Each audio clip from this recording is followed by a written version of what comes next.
दोस्तों इस वीडियो में हम जानने वाले हैं ट्राइडेंट ग्रुप से रिलेटेड 4 बड़ी अपडेट्स के बारे में। चारों की 4 अपडेट्स कवर करेंगे और देखिए कल ही हमने वीडियो बनाया था एंड फिर से बनाना पड़ रहा है बिकॉज ये 4 बहुत बड़ी अपडेट्स आई है। कल जो हमने कवर किया था वो किया था इनके मंथली रिजल्ट्स, और मंथली रिजल्ट्स ऐसे वैसे कवर नहीं किए थे, लास्ट 3 मंथ्स के रिजल्ट कवर किए थे एंड जिस पर मैंने ये बताया था कि आने वाले टाइम में इसका फ्यूचर बहुत अच्छा हो सकता है। और टेक्निकल एनालिसिस के थ्रू मैंने ये भी बताया था कि शॉर्ट टर्म और लॉन्ग टर्म ट्रेडर्स और इन्वेस्टर्स को क्या करना चाहिए। तो चलिए दोस्तों आज हम बढ़ते हैं पहले पीडीएफ की तरफ। तो इन्होंने जो आपको याद होगा 1 साल पहले, अगर आप शेयर के साथ बने हुए होगे या फिर आप नहीं भी बने हुए होगे तो भी आपको पता होना चाहिए कि 1 साल पहले इन्होंने जो है वो डिबेंचर्स, नॉन कन्वर्टेबल, रिडीमेबल सारी चीज़ें मतलब मिलाकर जो इन्होंने इशू किया था वो इशुएंस डेट थी नवंबर की। तो ठीक 1 साल होने वाला है इन्हें, और पिछले साल नवंबर के आसपास इन्होंने इशू किया था एंड उसकी मैच्योरिटी थी अराउंड नवंबर 3, 2024। सो दोस्तों 2024 यानी 3 इयर्स टू कम, इनके 3 साल के बचा है मैच्योरिटी पीरियड। सो अभी 1 साल होने को आया है, दैट इज़ वाई इन्होंने बताया है कि इनके पास कितने आउटस्टैंडिंग पड़े हैं और अमाउंट इशू कितना हुआ है। अब तक फिलहाल तो हमें ना 125 करोड़ इशू होते हुए देखने मिला है एंड जो आउटस्टैंडिंग है वो भी 125 है। मतलब उन्होंने क्या बताया था कि 4 साल का डिबेंचर है लेकिन आप इसको 2 साल के बाद इसमें ऑप्शन ट्रेडिंग कर सकते हो। सो दोस्तों इन्होंने यही बताया कि अभी 1 साल हो गए हैं और अभी तक तो फिलहाल की इसके अंदर कुछ भी आउटस्टैंडिंग और इशू नहीं हुआ है। दोनों आउटस्टैंडिंग और इशू सेम ही है, बट आने वाले टाइम में अगले साल तक शायद ये डेटा हमें चेंज होता हुआ देखने मिले। तो दोस्तों इस डेटा में तो कुछ नहीं था, बट एक फीलिंग ऑफ ट्रस्ट आ जाती है कि यस मतलब ये रिक्वायर्ड तो रहता है बट स्टिल इतनी अच्छी तरह से प्रेजेंट करना हुआ ये डेटा एक फीलिंग ऑफ ट्रस्ट का निर्माण करता है। तो चलिए दोस्तों हम अभी बढ़ते हैं दूसरी इंपॉर्टेंट न्यूज़ की तरफ, और अभी मैं एकदम कम वाली इंपॉर्टेंट के बाद एकदम बड़ी इंपॉर्टेंट ऐसा करके एकदम एंड में एकदम बड़ी वाली पे चले जाऊंगा। तो चलिए दोस्तों सेकंड वाली पे चलते रहे। अब दोस्तों इसके अंदर ही हमें 2 अपडेट्स देखने मिल रही है। मतलब एक और एक पीडीएफ था लेकिन उस पीडीएफ को भी इसी पीडीएफ में मैंने कंबाइन कर दिया है, बेसिकली उन्होंने ही करके दिया है, सो मैंने आपको ओपन करके दिया। सो इसमें 2 बड़ी अपडेट्स है, दोनों को डिस्कस करेंगे। सबसे पहली बड़ी अपडेट है कि इनकी जो कंपनी की मीटिंग है क्वार्टर 2 की, वो क्वार्टर 2 की मीटिंग 21 तारीख को हेल्ड होने वाली है, 21 अक्टूबर को। सो दोस्तों 21 अक्टूबर को इनकी मीटिंग जो होने वाली है वो बहुत ही ज़्यादा इंपॉर्टेंट रोल प्ले करेगी क्वार्टर 2 से रिलेटेड। और अगर आप देखो तो इनका जो क्वार्टर 2 का रिजल्ट जो है वो हमें 30 सितंबर के डेट को खत्म होते हुए देखने मिला था, जो बेसिकली हर एक कंपनी का हुआ है। और उसी के बाद इन्होंने अपना जो अनऑडिटेड फाइनेंशियल रिजल्ट है वो कंसिडर किया है और अप्रूव किया है। उस मीटिंग में वो कंसिडर करेंगे और अप्रूव करेंगे एंड फिर वो रिलीज हो जाएगा। अब वो रिलीज कब होगा वो तो हमें नहीं पता, लेकिन शायद उसी डे पे हो जाए या फिर उसके बाद हो जाए। तो दोस्तों हम डेफिनेटली 21 अक्टूबर का डेट पकड़ के चल रहे हैं एंड अगर आप स्टॉक मार्केट में पहले से हो तो आपको पता होगा कि उसी डेट पर जिस दिन पर हमारा रिजल्ट होता है उसी दिन पर कई कंपनीज जो बोर्ड मीटिंग है वो करती है एंड बोर्ड मीटिंग्स करने के बाद वो रिजल्ट भी पेश कर देती है आधे 1 घंटे में। तो दोस्तों बहुत ही ज़्यादा इंपॉर्टेंट डे रहने वाला है 21, लेकिन रुको उससे पहले एक और एक इंपॉर्टेंट डे रहने वाला है, वो हम सेकंड वाली अपडेट के अंदर उन्होंने मर्ज किया, सो हम उसमें देखेंगे। बट स्टिल इनकी जो सेकंड अपडेट है वो देख लेते हैं कि ये अपने फर्स्ट इंटरिम डिविडेंड को भी अप्रूव करने वाले हैं, जो इक्विटी शेयर्स का इंटरिम डिविडेंड है। और वो इंटरिम डिविडेंड की एक्स डेट क्या है वो आप देख लीजिए इस जगह पर। ये हमारा तीसरा पेज, यानी आप चौथी अपडेट पकड़ के चल सकते हो। चौथी अपडेट ये है, रिकॉर्ड डेट यहाँ पर Friday 29th day of October. So दोस्तों 29 अक्टूबर के हमें ये देखने मिल रही है। इसका मतलब क्या हुआ कि वो लोग 21 अक्टूबर को यहाँ पर वो लोग बोर्ड मीटिंग करेंगे एंड फिर ठीक 8 दिन बाद यानी एक ट्रेडिंग वीक के बाद हमें 29 को इसकी रिकॉर्ड डेट देखने मिलेगी। तो इसकी एक्स डेट होगी अराउंड 28 की। तो दोस्तों अगर आपने 28 को इसको बाय कर लिया तो डेफिनेटली आपके डीमैट अकाउंट में ये शेयर्स क्रेडिट हो जाएंगे। और अगर आपने 28 के पहले बाय करना है, हाँ ये आप दिमाग में रख के चलना, अभी ये रिकॉर्ड डेट ही है, इसका मतलब एक्स डेट होगी अराउंड 27 की। तो दोस्तों 27 के पहले यानी 26 को या फिर उसके पहले अगर आपने इस शेयर को बाय कर लिया है तो डेफिनेटली आपको ये देखने मिल जाएगा, डिविडेंड आपके अकाउंट में क्रेडिट हो जाएगा। और ये कंपनी ऐसी सक्षम है कि आपको 5 रुपये तक का पर शेयर डिविडेंड देने की रखती है क्षमता, क्योंकि हमने देखा कि पिछले 2 साल में इसने 5 रुपये का भी इसकी फेस जो मार्केट वैल्यू नहीं थी लेकिन अभी फिलहाल हो चुकी है।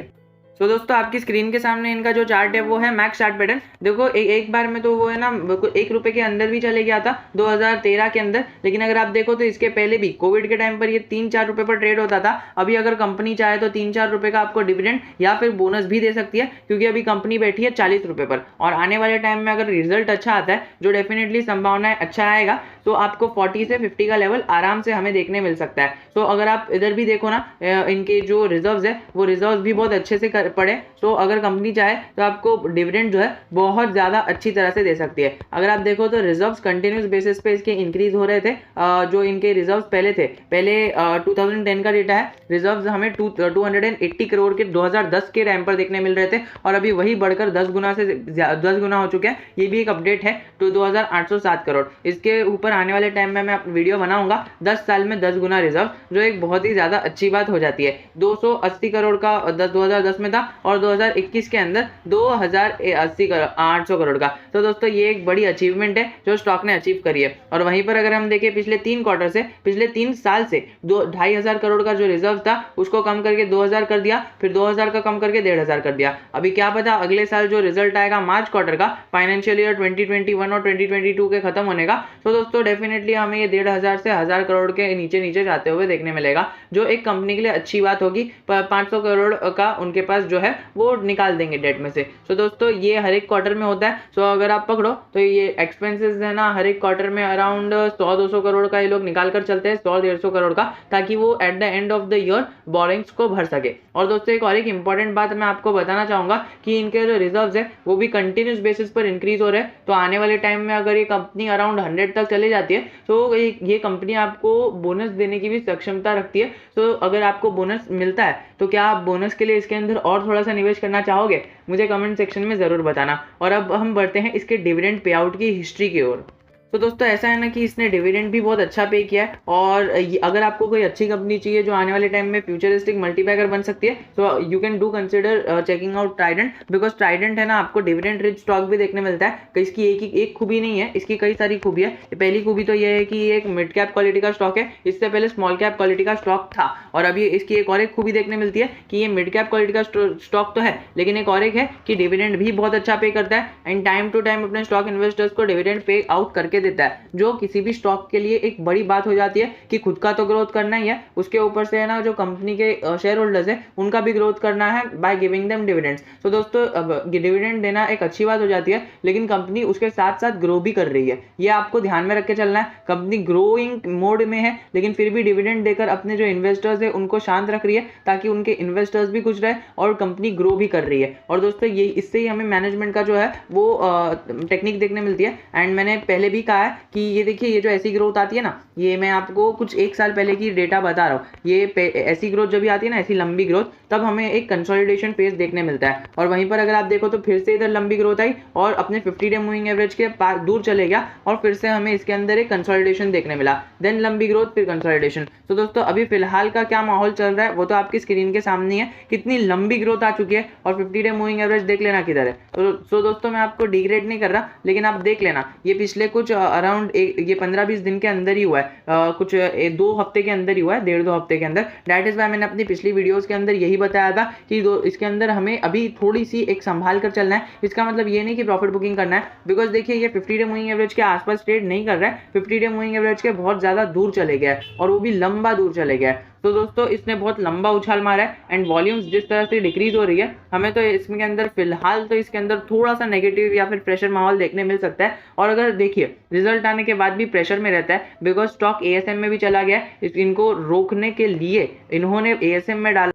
ज़्यादा ऑपरेटर मूव ना हो इसीलिए सेबी ने इसे एएसएम लिस्ट 1 के अंदर डाला है, ज़्यादा ऊपर तो नहीं डाला है लेकिन फिर भी डाला है। दोस्तों बस इतना ही कहना चाहूँगा कि देखिए ये इसका जो मूविंग एवरेज है वो 25 पर है, और स्टॉक चले गया है 40 पर, तो अराउंड 80 to 90% अप है स्टॉक की प्राइस। तो दोस्तों मैं ये नहीं कह रहा कि आप स्टॉक को सेल कर लो, मैं बस ये कह रहा हूँ कि जो शॉर्ट टर्म ट्रेडर्स है, शॉर्ट टर्म में पैसा चाहिए, और अगर 1 महीना भी ये स्टॉक नीचे ही चले जाए या फिर प्रेशर में जाए तो फिर वो झेल नहीं सकते। सो डेफिनेटली आप अपना जो रिस्क है वो मैनेज कर सकते हो, एंड इसके अंदर अपनी जो बुकिंग है और जो ट्रेड है वो ले सकते हो। और अगर पर्सनल गाइडेंस चाहिए तो टेलीग्राम चैनल तो है ही। बस इतना ही कहना चाहूँगा कि ये अपने जो टेक्सटाइल इंडस्ट्री के अंदर नंबर 1 पर आ चुका है। और दोस्तों यही मेरी अपडेट जो मैंने को आपको देनी थी कि टेक्सटाइल इंडस्ट्री के अंदर नंबर 1 पर आ गया। तो ये 2 अपडेट्स मुझे आपको देनी है। सबसे पहले तो ट्राइडेंट सेक्टर लीडर हो चुका है, और सेकेंडली जो मैंने आपको इसके पहले वीडियो के अंदर बताई थी। तो दोस्तों अगर हम आगे इसके प्रॉफिट्स की बात करें तो सेल्स भी कंटिन्यूस बेसिस पर इंक्रीजिंग है, एंड दैट इज वाई